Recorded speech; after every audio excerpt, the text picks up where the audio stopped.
अब भारत पे हम आ गए हैं तो भारत का इन तमाम चीज़ों पे एक रुख ले लेते हैं।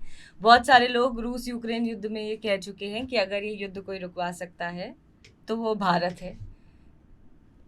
मुझे नहीं पता इस बात में कितनी लॉजिक, ये बात कितना लॉजिक बनाती है, मगर भारत का हर जगह एक अहम रोल माना जा रहा है कि भारत एक बड़ा देश बनकर उभर रहा है दुनिया के सामने। और चूंकि दूसरी बात यह है कि भारत का हमेशा जो एक स्टैंड है वो बहुत ही डिप्लोमेटिक स्टैंड होता है। कभी भी उसने किसी भी देश का एक तरफा स्टैंड नहीं लिया। रूस के साथ भारत के बहुत अच्छे संबंध हैं, मगर रूस यूक्रेन युद्ध में ऐसा नहीं है कि सिर्फ रूस को वो किया हो। मगर इस तरीके की अगर डिप्लोमेसी भारत में आगे भी चलती रहेगी, जिस तरीके से दुनिया का एक आकलन हम कर रहे हैं कि हर जगह युद्ध हो रहा है, तो क्या लगता है कि भारत उसमें सस्टेन कर पाएगा? ये उसके लिए विन विन सिचुएशन होगी, या एक समय आएगा जब भारत को भी अपना रुख बदलना पड़ेगा या किसी में से किसी को चुनना पड़ेगा? बिल्कुल। और इस सवाल का जवाब देने के लिए मैं पहले तो दर्शकों से अपील करूंगा कि इसका आंसर कृपया घरेलू राजनीति से जोड़कर ना देखें, क्योंकि हम लोग वैश्विक राजनीति पे बात कर रहे हैं। तो उसके लिए मैं सबसे पहले कहूँ, मैं आपके सामने आज यहाँ बैठा हूँ तो सिर्फ इसलिए क्योंकि मैं एक भारतीय पत्रकार हूँ। अगर मैं भारतीय पत्रकार नहीं होता तो या तो मैं युद्ध क्षेत्र में मारा जाता या मैं जेल में बंद होता। मतलब अलग अलग जगह पे बहुत सारे सेंसिटिव एरिया में मैं गया जहाँ पे अलाउ नहीं था। आप समझ सकते हैं, युद्ध में बहुत सारी जगह पे जाने अनजाने में पहुंच गया। बहुत बार पता नहीं होता था, सैनिकों ने मुझे घेर लिया, रूसी सैनिकों ने अरेस्ट तक कर दिया। लेकिन फिर एक इंडियन जर्नलिस्ट होने के नाते उन्हें एक बात पता था कि इंडियन जर्नलिस्ट है, इनका अपना एजेंडा कुछ नहीं है ना, इनका अपना एजेंडा कुछ नहीं है। तो ये भारत की ताकत है कि युद्ध क्षेत्र में बैठे लोग जिनको हर चीज पे शक होता है, जिनको अपने नागरिकों पे भी शक होता है, उनको भारतीय पत्रकार पे भरोसा होता है कि भारतीय पत्रकार है तो भारतीय पत्रकार कुछ गलत करने नहीं आया है ना। तो पहली चीज आप ये देखिए, इस लेवल का ट्रस्ट। तो ये भारत की अचीवमेंट है। मतलब मैं ये कहता हूँ कि मैं एक जीता जागता एग्जाम्पल हूँ। अब दूसरी बात कहता हूँ, पिछले महीने जब प्रधानमंत्री मोदी गए थे प्रेसिडेंट ट्रंप से मिलने के लिए व्हाइट हाउस में, तब मैंने खुद प्रधानमंत्री मोदी से ये सवाल किया था व्हाइट हाउस में। जब मैंने प्रधानमंत्री मोदी से ये कहा था कि रूस यूक्रेन युद्ध को लेकर, संजोग से जब मैं उनसे ये सवाल कर रहा था उसी रात ट्रंप और पुतिन की बातचीत पहली बार हुई थी। 12 फरवरी को बातचीत हुई थी और 13 फरवरी को व्हाइट हाउस में हम लोग सवाल कर रहे थे। तो मैंने प्रधानमंत्री मोदी से ये कहा कि रूस यूक्रेन युद्ध में आप हमेशा से शांति की बात करते आए हैं, अब ट्रंप और पुतिन बातचीत कर रहे हैं तो आपको क्या लगता है कि मतलब शांति हो पाएगी? और दूसरी बात है कि भारत इसमें किसी भी तरीके से कोई भूमिका निभा सकता है? तो प्रधानमंत्री का जवाब में एक बात बहुत अच्छी थी जो वो कई बार कह चुके हैं। एक तो वो ये कह चुके हैं कि भारत अकेला मुल्क है, बल्कि प्रधानमंत्री मोदी ने पुतिन को मतलब जब लड़ाई शुरू हुई थी और शुरू होने के बाद 2022 में, आप समझ सकते हैं, उस समय उन्होंने सितंबर में उन्होंने कहा था एससीओ मीटिंग के दरमियान पुतिन को कि ये समय युद्ध का नहीं है, ये छोटी मोटी बात नहीं है। देखिए क्या है ना, हम आप अच्छे दोस्त हैं, लेकिन अगर मैं आपकी कमी बताऊंगा तो हो सकता है कि आप कैसे रिएक्ट करेंगे मुझे नहीं पता है। ठीक है, तो ये दोस्ती की असली परीक्षा तभी होती है जब आप अपने दोस्त को गलत होने पर कह सकते हैं कि दोस्त यहाँ गलत हो, मत करो, है ना। तो ये भारत और रूस के बीच की दोस्ती की परीक्षा आप कह लीजिए या उसकी मजबूती का प्रमाण है कि प्रधानमंत्री मोदी ने पुतिन से ये कहा कि मतलब, क्योंकि वो तो कह रहे थे कि हम युद्ध मतलब करने जा रहे हैं और अब उनको कहा जा रहा है कि ये युद्ध का समय नहीं है, आप मत करिए। तो और उन्होंने बुरा नहीं लगा, उन्होंने ध्यान से सुना और उसके बाद भी हमारे संबंध अच्छे रहे, बल्कि बहुत अच्छे बने। तो ये एक भारतीय दृष्टिकोण अगेन फिर यही है। दूसरी बात, व्हाइट हाउस में मैंने प्रधानमंत्री मोदी को एक बात और कही थी, जब मैंने अपने सवाल के दरमियान में ये भी कहा था कि आप अकेले ऐसे नेता हैं जो राष्ट्रपति पुतिन से मिले, राष्ट्रपति जेलेंस्की से मिले, राष्ट्रपति बाइडेन से मिले थे और अब ट्रंप से मिल रहे हैं। मुझे बता दीजिए दुनिया का कोई और नेता बता दीजिए। ठीक है, मैं यहाँ पर कोई मतलब मैंने इसलिए कहा घरेलू राजनीति से इसको जोड़ के मत देखें। सीधे आप बताइए कि क्या प्राइम मिनिस्टर मोदी के अलावा कोई भी नेता आपको यहाँ पर है जिसने सबसे इसी बात से मुझे वो बात याद आती है, जब हाल ही में रायसीना डायलॉग जब हुआ था तो शशि थरूर जी ने अपना स्टेटमेंट वापस लिया और उन्होंने कहा कि जिस वक्त मैंने तस्वीर देखी मोदी जी की पुतिन के साथ भी और जेलेंस्की के साथ भी, तो मैं भी ये कहूँगा कि जो उन्होंने किया वो बिल्कुल सही था। और भारत इस वक्त जिस मुकाम पे है वो बहुत बड़ा है। तो इनके ना स्टैंड लेने पे जो मैंने खराब बातें कही थी, अब वो मैं वापस लेता हूँ। और ऐसा नहीं कि उन्होंने स्टैंड नहीं लिया था। देखिए, मेरे सवाल पे प्रधानमंत्री को मैं बार बार इसलिए कह रहा हूँ क्योंकि मुझे गर्व है कि मैंने व्हाइट हाउस में बैठकर ये सवाल किया था, इसलिए मैं इसको कर। तो जब मैंने प्रधानमंत्री मोदी से ये सवाल किया था तो उनके जवाब में उन्होंने जो जवाब दिया था उसमें से उन्होंने ये बात कही थी, जिसको अब आजकल वो दूसरी तरह से भी कह रहे हैं कि ऐसा नहीं है कि हमने तटस्थता की नीति अपनाई। नहीं, हम तटस्थ नहीं थे। तटस्थ तो वो होता है ना कि जैसे मान लीजिए हमारे आपकी लड़ाई हो रही है, कोई मतलब नहीं रखेगा कोई, लेकिन कोई आकर मुझे भी कहे कि प्लीज लड़ाई मत करो, आपको भी कहे कि लड़ाई मत करो, दोनों को करेगा, उसको आप तटस्थ नहीं बोलते हैं। तो इंडिया ने बेसिकली नॉन अलाइनमेंट की जगह ऑल अलाइनमेंट रखा। उन्होंने कहा कि हमारा पक्ष जो है वो तटस्थ का नहीं है, हमारा पक्ष शांति का पक्ष है। ये बड़ी बड़ी बातें नहीं है, ये सच बात है। मैं एक बार फिर से कहता हूं कि आप इसको प्रधानमंत्री मोदी का स्टेटमेंट मत देखें, भारत की विदेश नीति के तौर पर देखें। तो भारत ने रूस को भी कहा भैया युद्ध मत करो, यूक्रेन को भी कहा युद्ध मत करो, अमेरिका से भी कहा कि जब बाइडेन थे तब भी कहा कि जब आप रूस यूक्रेन युद्ध में बात कर रहे हैं कि रूस गलती कर रहा है तो आपको हिस्टोरिकल कॉन्टेक्स्ट में देखना चाहिए। देखिए, भारत का एक एक व्यक्ति, मैं ये कहता हूँ, आप उनसे रूस यूक्रेन युद्ध पे पूछ लीजिए, सब आपको बता देगा कि भैया इसके पीछे की जड़ कहाँ है। तो जड़ में जाकर हम वजह ढूंढते हैं और तब बताते हैं कि गलती किसकी है। ठीक है, कभी अगर वो रूस की गलती होगी तो हम बताएंगे कि रूस की गलती है, जहां पर यूक्रेन की गलती है तो यूक्रेन की गलती होगी। तो शांति को लेकर भारत की भूमिका है। जियोपॉलिटिकल संदर्भ में भी अगर आप देखें या आज भी देखें, आप दूसरा वार फ्रंट लीजिए, इजराइल और ईरान। इजराइल के साथ हमारे बहुत अच्छे संबंध है, ईरान के साथ भी हमारे संबंध है। ठीक है, सीरिया पे जब जो कुछ हुआ हमने वो उस पर भी स्टेटमेंट दिया कि हमें वहाँ पे वो चीज़ होते हुए ठीक नहीं दिख रहा। असल बात क्या है कि इस बात के लिए हम सबको गर्व होना चाहिए।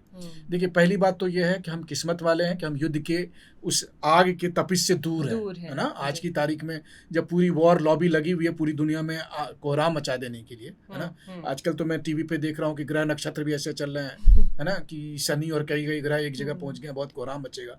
वैसी जगह में भगवान की कृपा है कि हम सब भारतीय हैं, भारत युद्ध से दूर है। दूसरी बात यह है कि इस पूरे प्रोसेस में अगर आप देखें तो भारत, रूस, यूक्रेन, यूरोप, अमेरिका सबके साथ अपना काम अच्छे से शांति से कर। हम युद्ध नहीं कर रहे तो इसका मतलब ये नहीं है कि हम गलत हैं, हम कोई स्टैंड नहीं ले रहे। तो मुझे लगता है कि शशि थरूर जी ने अच्छा किया, अपना स्टेटमेंट वापस ले लिया, और इससे बेस्ट पॉलिसी और क्या हो सकती है। बिल्कुल नहीं। और वही हम मिडिल ईस्ट में देखते हैं, इजराइल के साथ हमारे बड़े बिजनेस संबंध है, ईरान से पुराने संबंध है, सऊदी के, मतलब कहीं भी अगर मैं चीन और पाकिस्तान हटा दूं तो भारत के किसी भी देश से कोई खराब संबंध नहीं है। नहीं, और चीन में भी देखिए ना, गलवान वाले मामले को हमने, भाई ऐसा तो नहीं कि हमने खाली बातचीत किया, हमने मिरर डिप्लॉयमेंट किया, हमने गलवान में सेना भी रखी और साथ साथ हम बातचीत करने लगे। अमेरिका या पश्चिमी देश चाहते होंगे, हो सकता है कि तुम लड़ाई शुरू कर दो, लड़ाई से करो तो ताकि हमारे हथियार बिकेंगे। हमने लड़ाई भी नहीं किया, हमने 5 साल लगे हमें बातचीत करने में, अभी भी हम बातचीत कर रहे हैं, हमने बातचीत कर रहे हैं बगैर युद्ध किए। अगर आपका काम हो जाए, देखिए बगैर लड़े अगर हमारे बीच में कोई सॉल्यूशन निकल जाए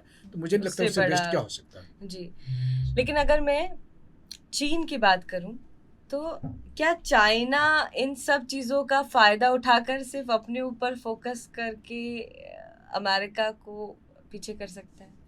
जानती हैं, आपने ये सबसे महत्वपूर्ण बात कही है और ये बात सबसे बड़ी चिंता की बात है पूरी दुनिया के लिए, जिस पर लोग फोकस नहीं कर रहा है। इस पूरे खेल में जो हम लोग पढ़ाई करते थे तो वो क्या था कि 2 बंदर लड़ाई करते थे तो बिल्ली रोटी खा के चली जाती थी, तो वो बिल्ली चाइना है। बिल्कुल सही बात है ना, जिसको आप तटस्थ, जैसे भारत तो कभी तटस्थ नहीं था, वो तो शांति के समय, लेकिन चाइना बेसिकली इस पूरे खेल में मतलब मास्टर प्लेयर बन के गया। आप देखिए क्या हुआ।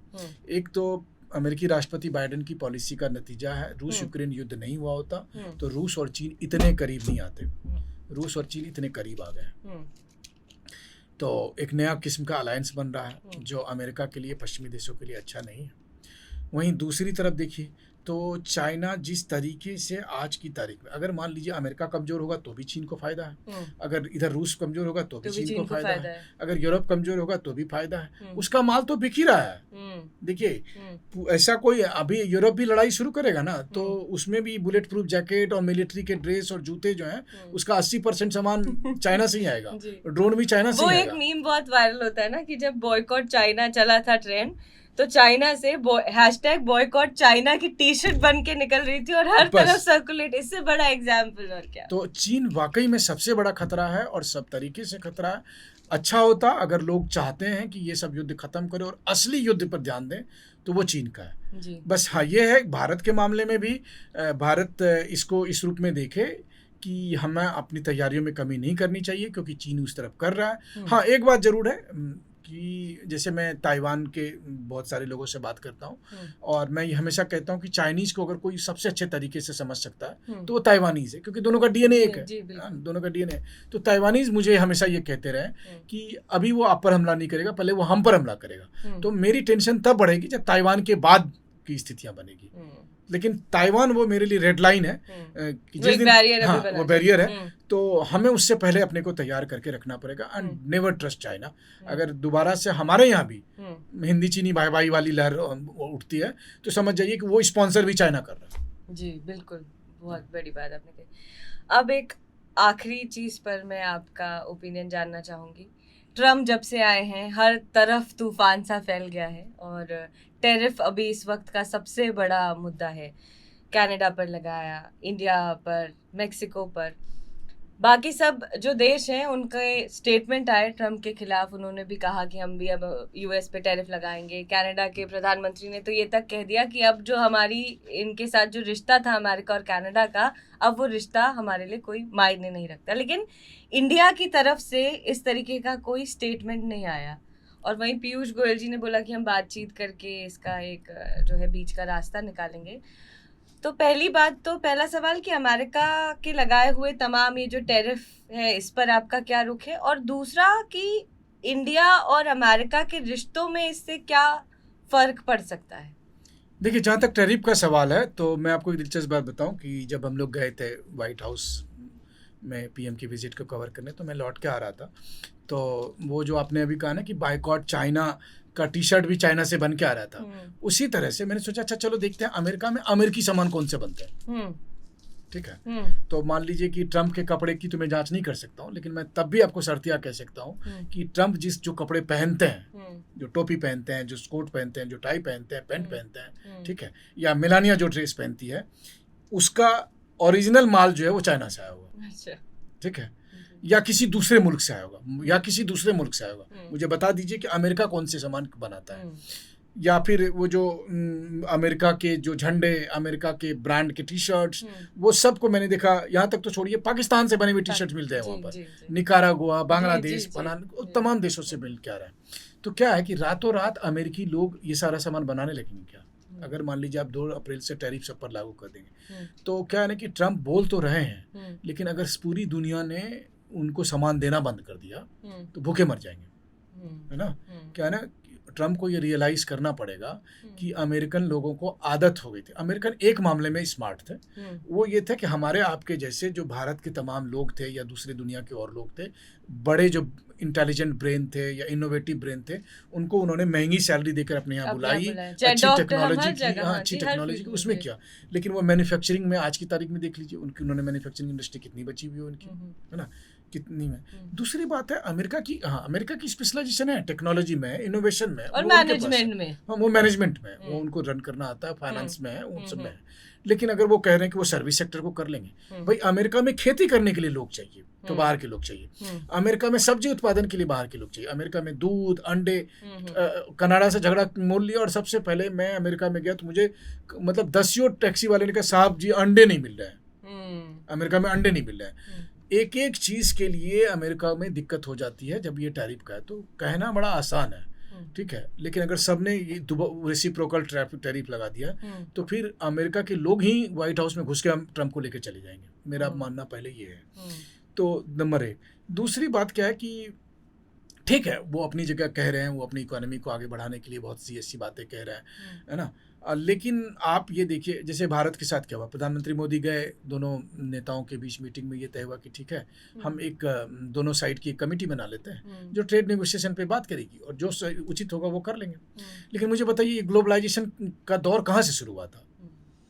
अमेरिका ने ही शुरू किया था। तब आपने WTO के माध्यम से, आपने वर्ल्ड बैंक के माध्यम से, अपने तमाम नियमों के तहत जो है सो टैक्स ऐसे नहीं होगा, टैक्स वैसे ही नहीं होगा, है ना। आप अपने किसानों को सब्सिडी देंगे और भारत में कहेंगे किसानों को सब्सिडी मत दो।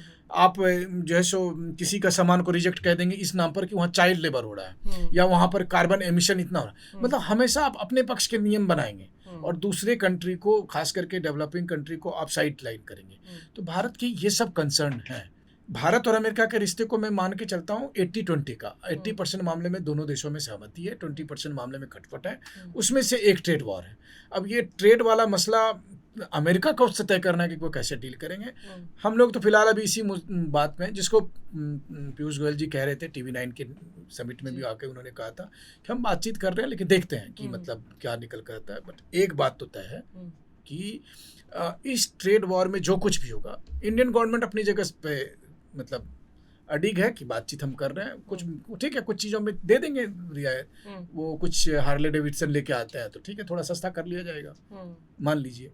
लेकिन हमारे जो सामान जा रहे हैं और उनके जो सामान जा रहे हैं, दोनों की चीज़ों में बहुत अंतर है। वो कुछ अलग माल भेजते हैं, हम कुछ अलग माल भेजते हैं, तो कंपेयर नहीं है। देखिए, रेसिप्रोकल टैरिफ तो तब होगा ना कि मेरे हाथ में कॉपी है, मेरी कॉपी आपके यहाँ जाए और आपकी कॉपी मेरे यहाँ है, तो बराबरी का होता है। ऐसा तो है नहीं। जब प्रोडक्ट ही दोनों अलग अलग है तो उसमें कैसे रेसिप्रोकल लगाएंगे जी। लेकिन अब रिश्तों की अगर मैं बात करूं अमेरिका और भारत की, तो बाइडेन से बेहतर ट्रम्प के प्रशासन में रिश्ते होंगे हमारे। जैसे आपने मुझे इंटरव्यू शुरू होने से पहले बांग्लादेश वाली बात का एक जिक्र किया था कि जब आपने उनसे बांग्लादेश को लेकर सवाल किया तो उनकी इस तरीके से हिंट थी कि वो उन्होंने मोदी जी पर छोड़ दिया है, तो जिस तरीके का एक भरोसा है, क्या लगता है आपको कि देखिए अमेरिका और भारत के रिश्ते जो है ना वो अब किसी इंडिविजुअल लेवल से अलग चल चुके हैं। मैं ये मानता हूँ, अच्छी बात है। जैसे प्रधानमंत्री मोदी और प्रेसिडेंट ट्रम्प के बीच में अच्छे संबंध हैं तो उससे कहीं कुछ फ़ायदा मिले तो अच्छी बात है। लेकिन एक बात बताइए, हमारे लोगों को हथकड़ी में बांध कर किसने भेजा? ट्रम्प नहीं भेजा, ठीक है। बाइडेन तो नहीं भेज रहे थे, बाइडेन के टाइम में तो उन्होंने ऐसा काम नहीं किया था, जबकि बाइडेन ने ज़्यादा लोगों को भेजा लेकिन उन्होंने ऐसा नहीं भेजा।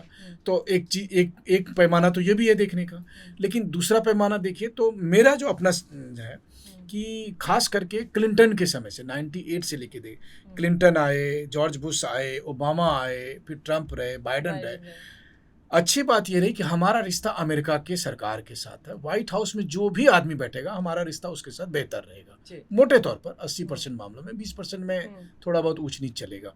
और ये सबसे अच्छी स्थिति है। यही वजह है कि जब सितंबर में पिछले साल प्रधानमंत्री मोदी अमेरिका जा रहे थे और चुनाव का समय था, ट्रंप ने कहा कि मैं प्रधानमंत्री मोदी से मिलना चाहता हूं। उस समय वो उनका चुनावी इस्तेमाल करना चाहते थे, तो भारत सरकार ने कॉल लिया कि हम ऐसा नहीं करेंगे। जब जो भी जीतेगा, चाहे वो कमला हैरिस जीतें या ट्रंप जीतें, हम उनके साथ संबंध करेंगे। ये सबसे अच्छी चीज़ है। हम बाई पार्टीशन, हम दोनों पार्टी के साथ अच्छे संबंध बना के रखेंगे।